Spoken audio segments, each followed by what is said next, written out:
បាទសួស្តីបងប្អូនមិត្តជាងទាំងអស់គ្នាអាណាខ្ញុំមានទូរស័ព្ទដៃ Oppo A78 មួយដើមទូរស័ព្ទនេះវាជាប្រភេទ CPU Qualcomm ដែលវាអត់ support ជាមួយ tool អញ្ចឹងយើងធ្វើការ bypass ទាំងអស់គ្នាហើយ security របស់វាគឺ Android 15 2025 អញ្ចឹងយើងចូលឆែកទាំងអស់គ្នាជាទូទៅបងប្អូនត្រូវតែ connect Wi-Fi សិនអញ្ចឹងសម្រាប់ទូរស័ព្ទOppo Realme OnePlus អញ្ចឹងយើងអាចធ្វើតាមវិធីសាស្ត្រនេះបានអញ្ចឹងទី1អ្នកទាំងអស់គ្នាក៏លេខមើលរូបសោខាងលើអញ្ចឹងសម្រាប់ version update ចាប់ពី Android 13 14 15អីឡើងទៅវាតែងតែ load ពីរូបសោខាងលើនេះអញ្ចឹងបើយើងចង់ដឹងកាន់តែច្បាស់យើងនិចវាមកយើងរើស Regan វារើសមកដើម្បីអញ្ចឹងខ្ញុំបានភ្ជាប់ Wi-Fi ហើយអញ្ចឹងអ្នកទាំងអស់គ្នាបើសិនជាមិនទាន់ភ្ជាប់ទេអ្នកទាំងអស់គ្នាភ្ជាប់ Wi-Fi សិនណាភ្ជាប់ Wi-Fi យើងនិចវាមកអញ្ចឹងវីដេអូនេះខ្ញុំចង់បង្ហាញពីរបៀប bypass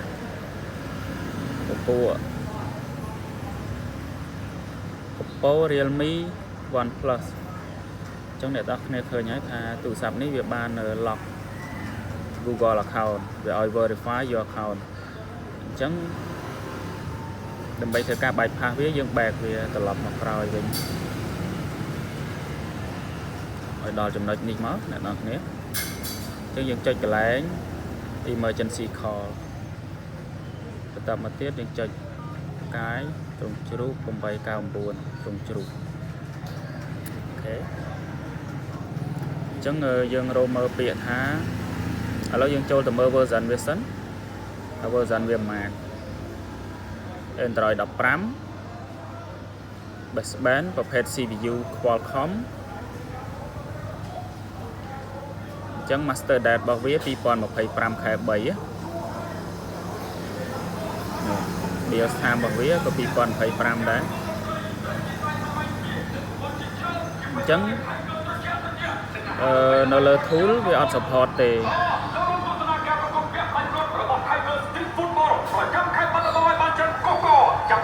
ញ្ចឹងយើងចូលជំហានបន្តមកទៀតយើងចូលកន្លែងមិនញ៉ោតតេស្តយើងទាញមកកន្លែងកាមេរ៉ាហើយយើងយកកាមេរ៉ាតេស្តអ្នកទាំងគ្នាថតរូបមកប៉ុសមកថតកន្លែងណាក៏បានដែរយើងចុចថតមកបន្តមកទៀតយើងចុចកន្លែង photo យើងចុចពាក្យថា share រកពាក្យកន្លែង map share to map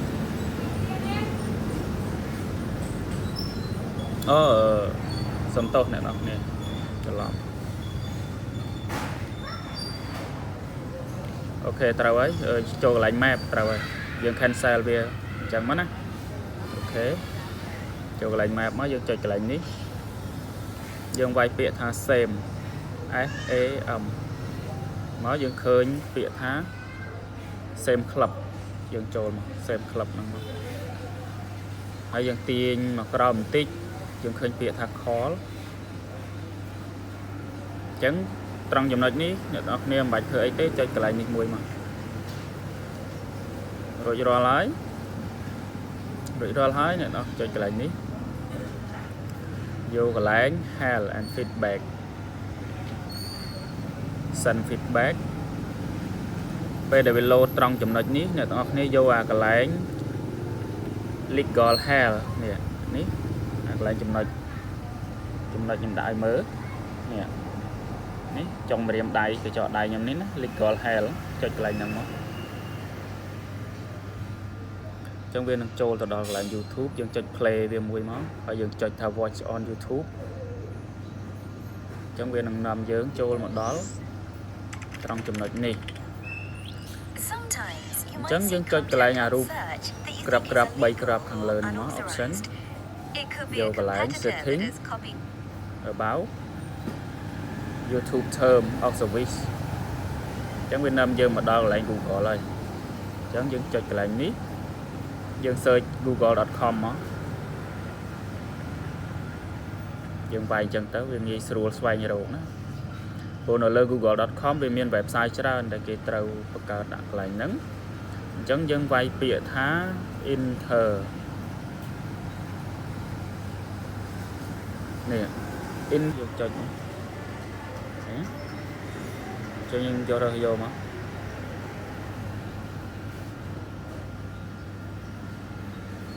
trệ bấy rồi bịa thả APK bypass thằng lớn ấy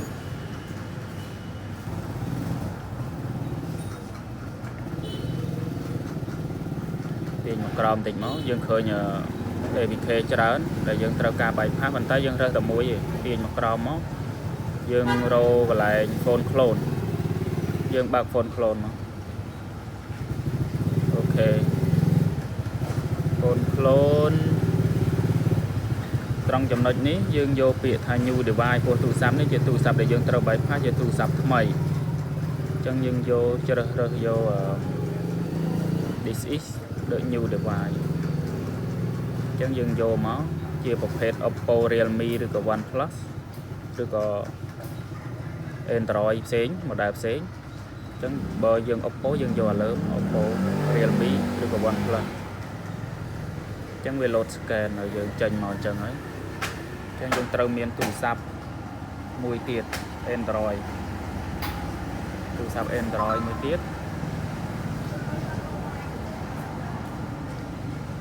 chẳng tủ sắp này dương tục về mà độc tấn tục về mà độc tấn dương vô tủ sạp giờ 10 tiết ok dương rô bịa thả phone clone dương downloadពីក្នុង Play Store មកcác bạn này dương bật Play Store មកdương vai phone clone មក phone clone អ្នកទាំងអស់គ្នា download ទៅសម្រាប់ transfer data តែបើសម្រាប់ពពួក Oppo Realme ឬក៏ OnePlus នេះភាគច្រើនវាមាន phone clone app របស់វាស្រេចហើយអញ្ចឹងយើងចូលកន្លែង search ហ្នឹងមកយើងគ្រាន់តែវាយថា phone clone មកចាំមកវា load មកហើយនេះឃើញទេវាមានស្រាប់ app របស់វាអញ្ចឹងសម្រាប់ទូរស័ព្ទដែលដូចទូរស័ព្ទខ្ញុំនេះគឺជាទូរស័ព្ទដែលយើងត្រូវយកទៅ bypass យើងត្រូវយក old device old phone អូខេឥឡូវយើងបានចុចឲ្យវាចេញ scan QR code មកយើងយកអាទូរស័ព្ទរបស់យើងហ្នឹងអាទូរស័ព្ទដែលយើងត្រូវ bypass អញ្ចឹងយើងចុច scan វាយកទូរស័ព្ទនេះចុច scan វាចាំវាបាន connect គ្នា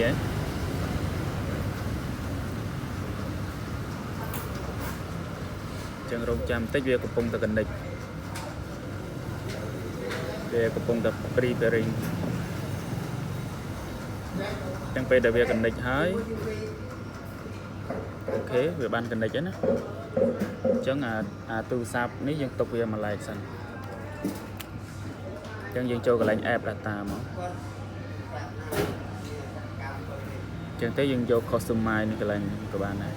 ចុចកន្លែងហ្នឹងមកដើម្បីយើងរើសចឹងយើងអាន tick វាចោលឲ្យអស់ដោះ tick វាអស់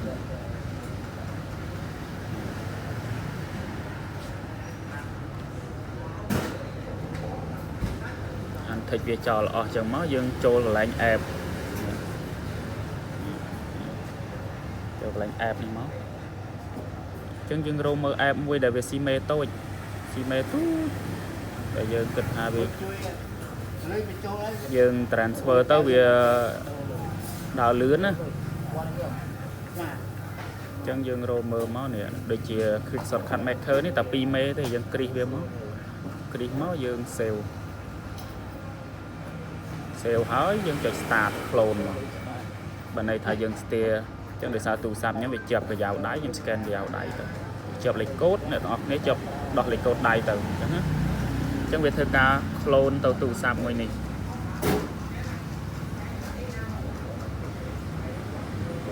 វាកំពុងតែធ្វើការ clone អញ្ចឹងវា transfer complete ហើយអញ្ចឹងយើងឃើញចូលឡើងឥឡូវវាបាន transfer complete ហើយអូ file អញ្ចឹងអ្នកនរគ្នាពេលដែលឃើញ load file អញ្ចឹង app quick shortcut maker ហ្នឹងកុំព្រួយបារម្ភអត់ត្រូវ version អញ្ចឹងយើងក៏លេខមើលប៊ូតុងខាងក្រោមពណ៌ខៀវ version ដែលវាមានអក្សរថា resum អញ្ចឹងអ្នកនរគ្នាចុចកន្លែង resum ហ្នឹងមកចុចកន្លែង resum ហ្នឹងមកហើយយើងចុចពាក្យដាំអញ្ចឹងទូរស័ព្ទរបស់យើងបាន bypass ជោគជ័យហើយយើងចុច skip next ដល់ម៉ានុយមកប៉ុណ្្នឹងហើយអូខេហ្នឹងហើយយើងចុច skip ចុចរើសប៊ូតុងចុចពាក្យដាំហ្នឹងមកអូខេចុច get start អូខេអញ្ចឹងការ bypass សម្រាប់ Oppo Realme OnePlus ដែល version ចុងក្រោយដែលយើង reset HLP តាមរយៈ tool អត់បានអញ្ចឹងយើងធ្វើតាមវិធីសាស្ត្រនេះបានអូខេអញ្ចឹងយើងចូលទៅមើល about phone វាមកក្នុង setting ទូរស័ព្ទនេះ Android 15